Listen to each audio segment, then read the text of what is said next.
আসসালামু আলাইকুম। সবাই কেমন আছেন? আশা করি ভালো আছেন। আমার হাতে একটা কত বড় মাছ দেখছেন? এই মাছ দিয়ে আজকে আমি নতুন একটা রেসিপি করব। 5 ফোড়ন দিয়ে 5 রকম সবজি দিয়ে এই মাছের রেসিপিটা করব। যারা যারা খাননি আমার এই ভিডিওটা দেখে সঙ্গে সঙ্গে বানানোর চেষ্টা করবেন। এই যে আমি বাজার থেকে একটা বড় একটা মাছ নিয়ে আসছি। এই মাছটা কিন্তু একদম জ্যান্ত, দেখছেন কিরম করে নড়তেছে। তারপরে এত বড় মাছ তো আমি কাটতে পারবো না, তাই আপনাদের ভায়াত দিয়েছি মাছ কাটার জন্য। আর এইদিকে আমি সব ধরনের সবজিগুলো সিদ্ধ বসিয়ে দিয়েছি। যখন সিদ্ধ হয়ে যাবে তারপর আমি রান্নার মূল রেসিপিতে চলে যাব, তাই না। এখানে কিন্তু অনেক রকম সবজি নিয়েছি, আপনার সিম, ফুলকপি, মিচুরি, আলু, পুঁই শাকে পাতা, তারপরে আপনার বেগুন, এই সব সবজি নিয়েছি। এইগুলো পুরোটাই মানে সিদ্ধ হয়ে আসছে। এর মধ্যে আমি দিয়ে দেবো রসুন, পেঁয়াজ আর কাঁচা ঝাল। রসুন আর পেঁয়াজটা কিন্তু আমি আদা থেতলো করে নিয়েছি, এখানে কিন্তু বাটবো না। আর তেলটাও দেবো না, কারণ আজকে আমি 5 ফোড়ন দিয়ে এই মাছের রেসিপিটা করব। তারপর আমি এখানে পরিমাণ মতো হলুদ দেব আর লবণ দেব। লবণ হলুদ সব কিছু একসাথে ভালো করে মিক্স করব, করে একদম সিদ্ধ হয়ে যাবে যখন, তখনই আমি নামিয়ে নেব। এখনও কিন্তু এই যে পানি রয়েছে, পানিটুক পুরোটাই সিদ্ধ হয়ে আসবে।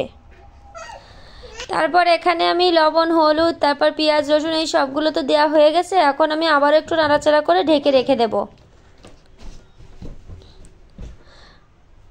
তারপরে যে ঢাকনা খুলে দেখতেছি এখনও একটু ঝোল আছে। তারপরে আমার আবারও নাড়াচাড়া করে নিচ্ছি। নাড়াচাড়া করে নেওয়ার পর যেটুকু পানি থাকবে সেটুকু শুকিয়ে আসবে।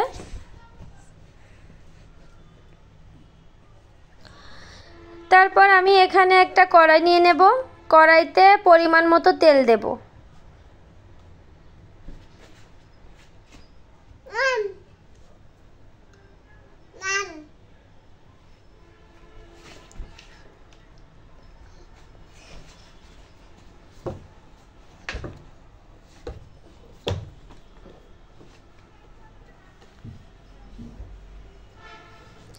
তেলটা যখন গরম হয়ে আসবে এ পর্যায়ে আমি কিছুটা পেঁয়াজ দিয়ে দেব।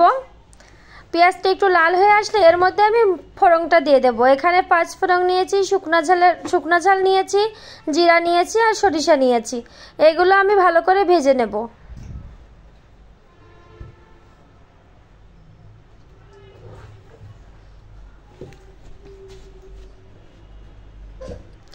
এই যে আমার ভাজা হয়ে গেছে, এই পর্যায়ে আমি সেই সিদ্ধ করা সবজিগুলো দিয়ে দেব।